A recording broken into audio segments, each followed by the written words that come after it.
The silence after their deaths did not last a month. Abu Musab al-Zarqawi was already waiting. He didn't want to return to the old Baathist order. He wanted a caliphate built on ruins. The numbers tell the story.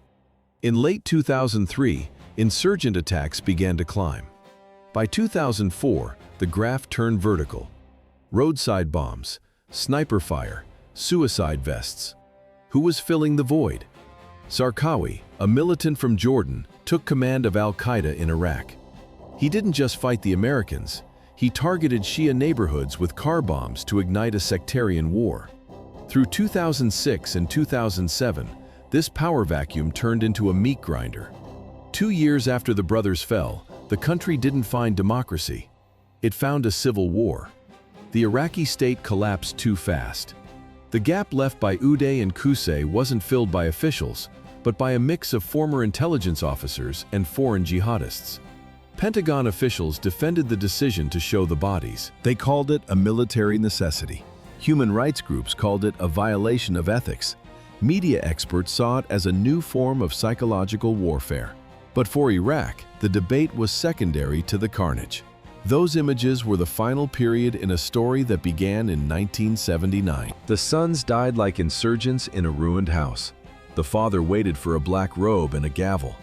While the country slid into Zarqawi's chaos, the old dictator sat in a cell. He was no longer a god, he was a defendant.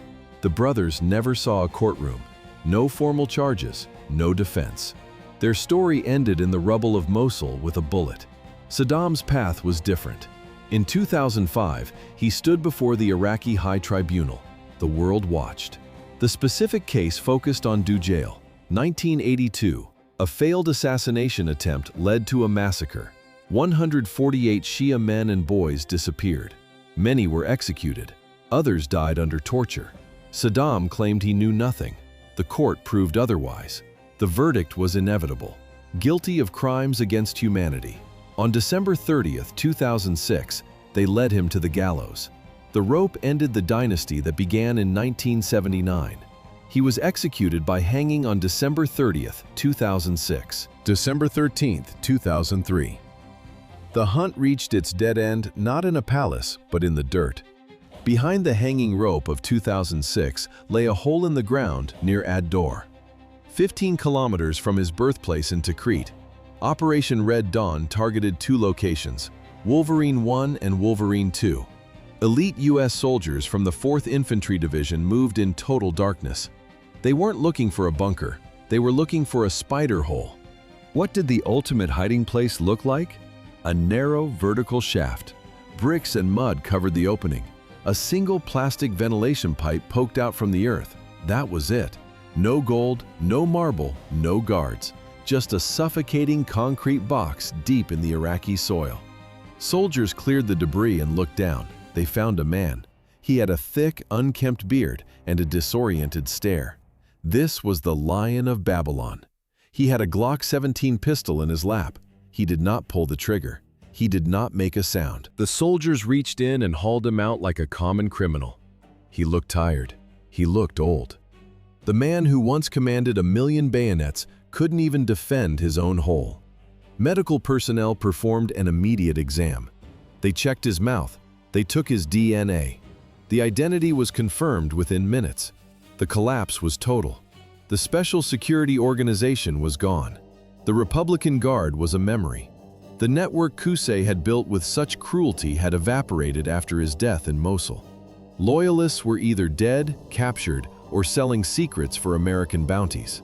The most feared security apparatus in the Middle East had simply ceased to exist. The sons were in the grave. The father was on the run. In July 2003, the Americans were busy burying Saddam's children, while the spider hole was still empty. The funeral took place in Tikrit, near the family plots. Small crowds, heavy security. U.S. troops watched every movement through rifle scopes to prevent a riot. But the burial didn't bring peace. Saddam remained a ghost. How many soldiers does it take to find one man? The 4th Infantry Division deployed nearly 30,000 troops to the region. They didn't just patrol, they squeezed the tribal networks along the Tigris River. Intelligence teams hunted for whispers in the villages of Tikrit's outskirts. Informants and captured officials finally started talking. The hunt received a name: Operation Red Dawn. The focus shifted 15 kilometers south of Tikrit to the town of Ad-Dar. Special operations forces moved in silence. They knew the target was close, hiding somewhere in the dirt near the riverbanks. Saddam was still free. Before the official funerals, the world saw exactly what the Pentagon tried to hide. It started as a leak, then it became a wildfire. Grainy video appeared on television screens. This was not the polished press release from Washington. The image was raw, shaky, and flickering with the low-resolution digital noise of early 2003 satellite feeds. On the screen, the brothers lay in a medical facility. The camera moved closer. How did the world see this?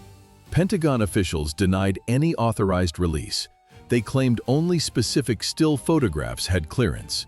But the war zone was a sieve. Cameras, contractors, and local workers moved through the morgues. Information did not stay contained. On the video, medics were washing blood from the deep, jagged wounds. You could see the brothers' faces from every angle. The damage from the TOW missiles was no longer a theory. It was a graphic, anatomical reality. These frames bypassed every American filter. The footage hit the major Arab satellite channels and stayed there. In 2003, there was no YouTube or Twitter, but there was the dish. Millions of households across the Middle East watched the same loops at the same time. The signal ignored borders.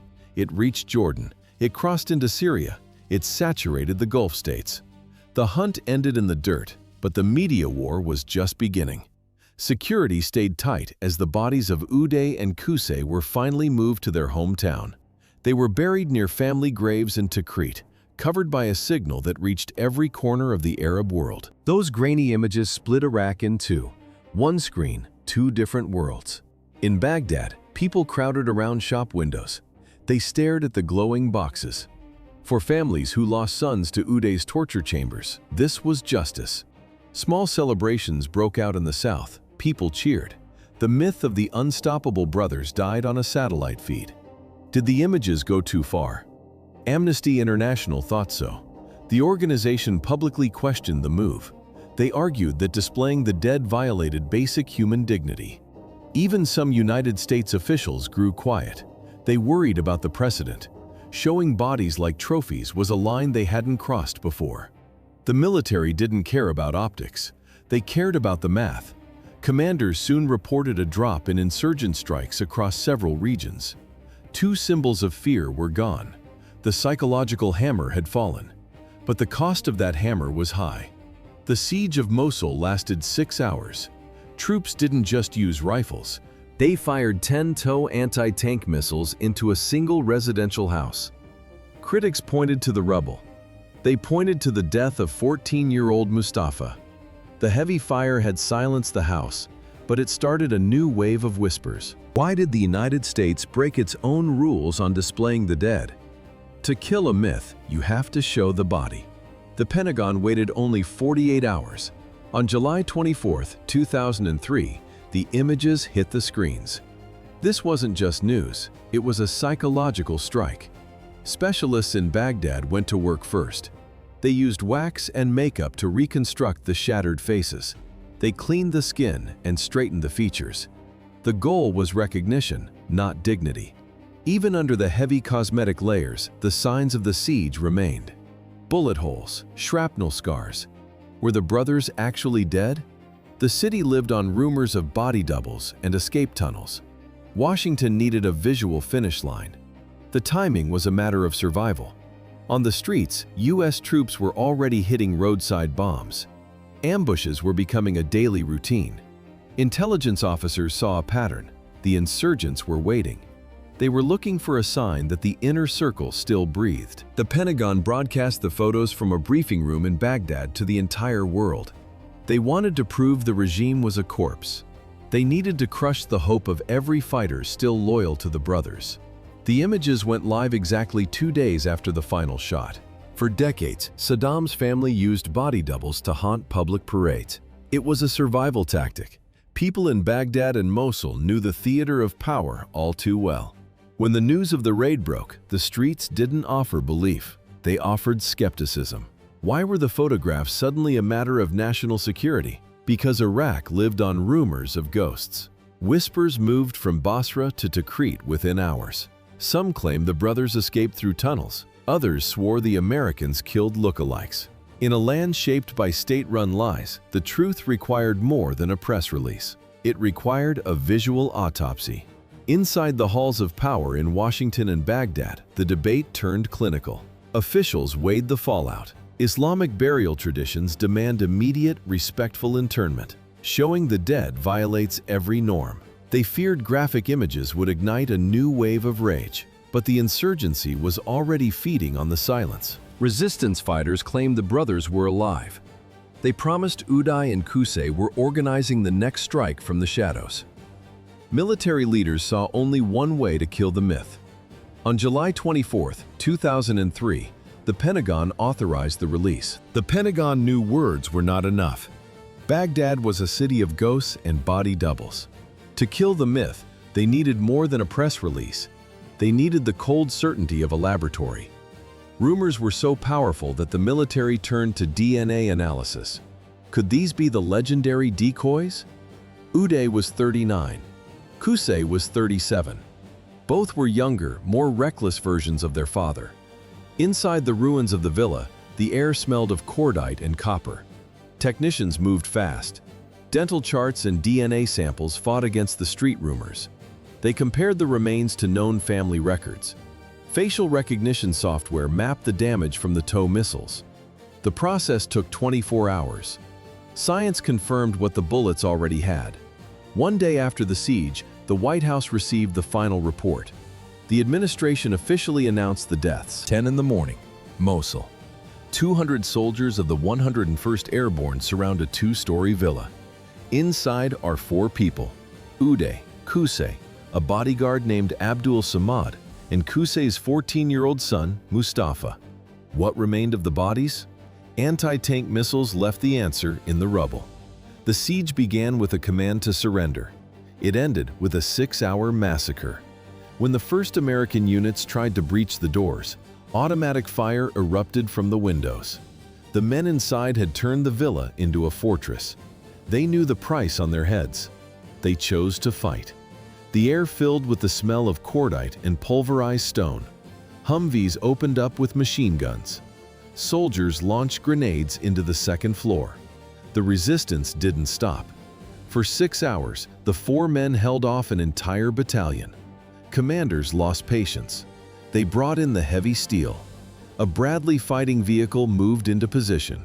It fired 10 TOW anti-tank missiles. The first rocket slammed into the brickwork. A flash, dust, then the scream of the next projectile. The upper floor collapsed into a pile of burning concrete. Walls disintegrated piece by piece. 1 TOW missile cost nearly $60,000. Mustafa was 14. By midday, the gunfire from the ruins ceased. Soldiers moved through the smoke, stepping over twisted rebar and broken glass. They found Uday riddled with bullets. Qusay lay nearby. Among the spent casings and debris sat the body of the teenager. 6 hours of heavy artillery and elite infantry against 3 men and 1 boy. Total survivors, 0. The July massacre in Mosul didn't start with a gunshot. It started with a phone call from Nawaf al-Zaidan. This wasn't a triumph of military intelligence. It was a cold-blooded business transaction. By July 22, 2003, the Iraqi economy was a corpse. Sanctions and war had stripped the value from everything except 2 heads. Uday and Qusay Hussein were hiding in al-Zaidan's villa. He was a wealthy businessman. He had tribal ties. He also had a calculator for a heart. Why did he flip? Some say he feared the consequences. Others point to the $30 million bounty. Regardless of the motive, the math was simple. 1 tip-off, 1 phone call, 1 betrayal. Major General David Petraeus didn't hesitate. He moved the 101st Airborne Division into the suburbs of Mosul. 200 soldiers converged on a single house. Special operations units took point. They didn't come alone. Bradley fighting vehicles and Humvees blocked the escape routes. Snipers crawled onto neighboring rooftops. The air hummed with the sound of helicopters. The ratio was 100 to 1. At 10 in the morning, the troops moved in and sealed off the entire block. Nawaf al-Zaidan didn't make the call for democracy. He made it for the math. $30 million. That was the price tag. $15 million for Uday. In a country shattered by a decade of sanctions and a fresh invasion, this wasn't just money. It was the annual budget of an entire Iraqi city. Why did the tribal protection, solid for decades, collapse in a single day? The answer is 30 million. Loyalty in Tikrit and Mosul had a breaking point. Mosul sat as a chaotic crossroads. Key roads led to Syria. Former regime loyalists and tribal fighters moved through the shadows of the third largest city. American intelligence watched the safe houses. They knew the brothers were jumping between basements. The U.S. commanders saw a mechanism, not just men. They believed the brothers were the engines of the rising resistance. To stop the engine, they bought the mechanics. The economy was a corpse. The dinar was worthless. But the American $100 bill remained the strongest force in the desert. Imagine the silence in a Mosul neighborhood, then the sound of a counting machine, or the rustle of heavy plastic bags filled with stacks of green ink. The informant picked up the phone. He didn't see leaders. He saw a winning lottery ticket. The pressure of $30 million finally broke the gates in July. The July bounty was just the final invoice. The real hunt started months earlier, on March 20, 2003, when the first tomahawks hit Baghdad. The invasion moved fast. Ground forces crossed the border from Kuwait. Iraqi defenses didn't just bend, they shattered. By April 9th, the center of gravity shifted to Firdaus Square. A bronze statue of Saddam tipped forward. It hit the pavement in front of a global audience. The regime was gone. The leaders were ghosts. Saddam vanished. Uday and Qusay followed. To find them, the Pentagon turned the most wanted list into a game. They printed 55 cards, high-gloss paper in the dirty hands of infantrymen. Saddam was the ace of spades, Uday the ace of hearts, Qusay the ace of clubs. Every soldier in the desert memorized those faces while off duty. Intelligence tracked a trail of safe houses and shifting shadows. The military released the deck of cards. By July 2003, the brothers were just corpses in leaked morgue footage. Millions saw the grainy, graphic images from Mosul. The world stared at the pale skin and the stitch marks, but those frames captured only the end of the story. To understand why it ended here, the tape must be rewound. The morgue photos were a digital trophy, a leaked confirmation of the hunt's success. Yet the images hid the reality of who these men were before the bullets hit. They didn't start as targets on a deck of cards. Forget the morgue. Go back to when they were still breathing. 3 years before the invasion, the brothers weren't fighting America. They were fighting each other for the right to be the chosen heir. In October 2000, Saddam made his choice and appointed his successor. 3 years before they became targets in a deck of cards, the brothers fought a different war. It wasn't against America, it was against each other. Uday chased the cameras and the headlines. Qusay chased the mechanics of power. He was quiet, methodical. While Uday threw parties, Qusay monitored internal threats and crushed the seeds of coups. The military knew who held the real keys. Senior commanders stopped looking at the older brother. They started waiting for Qusay's nod. The split became official in October 2000. Saddam didn't just give his younger son a title. He gave him the machine. Qusay became the deputy commander of the armed forces. Was Uday still dangerous? Yes. He had influence, a newspaper, and a reputation for madness. But Qusay had the structure. In a regime built on iron discipline, the man with the structure wins. Saddam sent a signal the entire political system couldn't ignore. He officially named Qusay his successor. Uday's brothers-in-law were executed, but his own exile was a farce. Medical treatment. That was the official excuse. Family blood proved thicker than the law. Qusay won the race in 2000 because Uday lost his invincibility in 1996. Was Uday untouchable? The streets of Baghdad proved otherwise with a hail of lead. December 12, 1996. Al-Mansur District.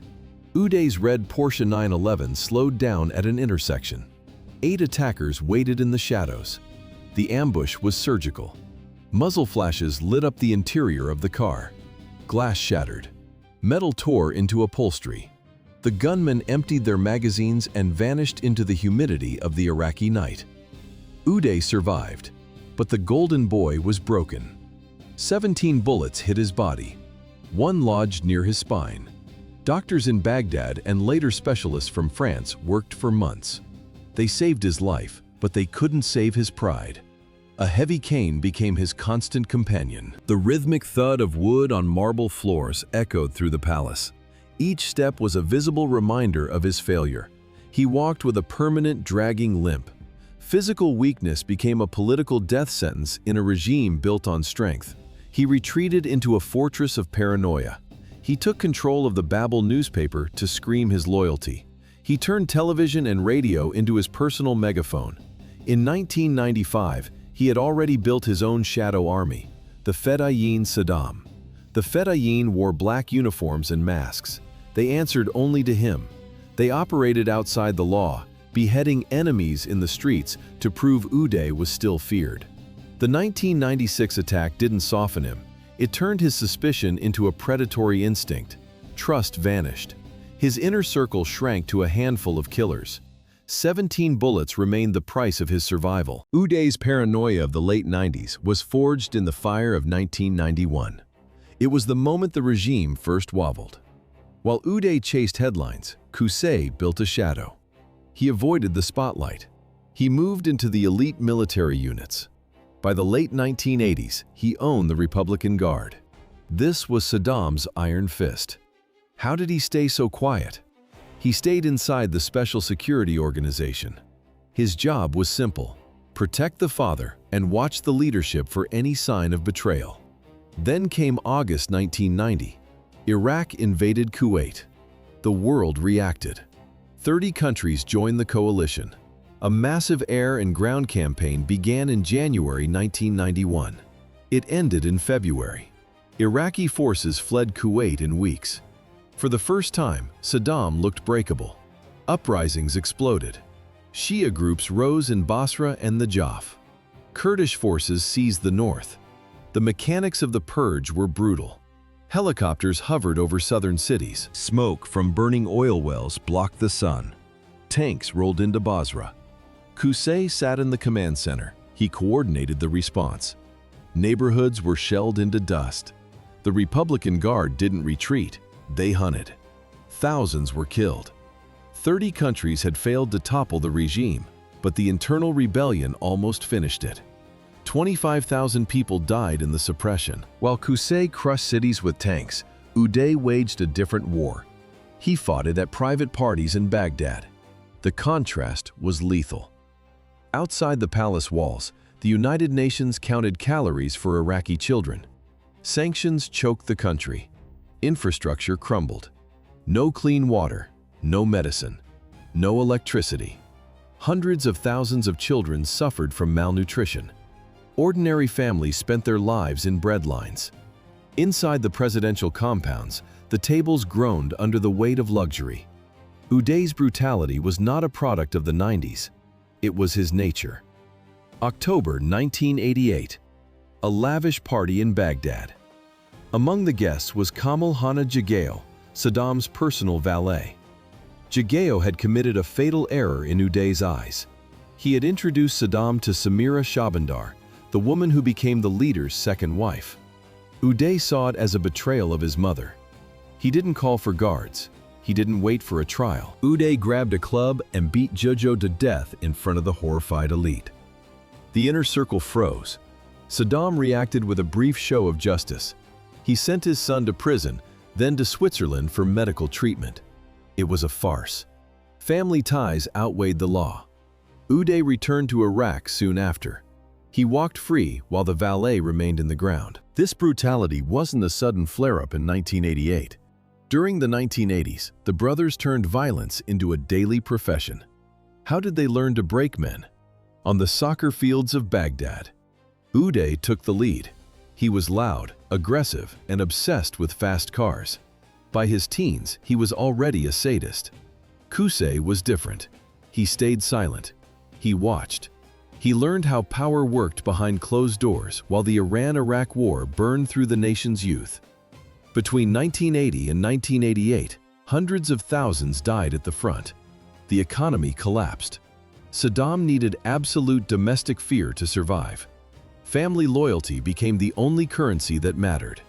Uday took over the Iraqi Olympic Committee. He grabbed the Football Association. On paper, it was sports. In reality, it was a paramilitary branch. Imagine the locker room after a loss. The air is thick with sweat and terror. Uday's men enter. They don't bring towels, they bring cables. Athletes who failed to win were stripped and beaten. Some were dragged to the Al-Radwaniyah complex near Baghdad. High-performance training became a struggle for survival. If a player missed a penalty, he didn't go to the bench. He went to a prison cell. The lesson didn't start in the stadium. It started in a hall filled with smoke and muffled sobs. July 16, 1979. Saddam Hussein stands on a stage. He holds a thick cigar. He is officially the president of Iraq now. Did he inherit this power? No, he seized it. Watch the footage. Saddam sits calmly while a man on stage breaks down. The man is a high-ranking official. He confesses to a conspiracy that doesn't exist. Saddam wipes away a single tear, a crocodile tear.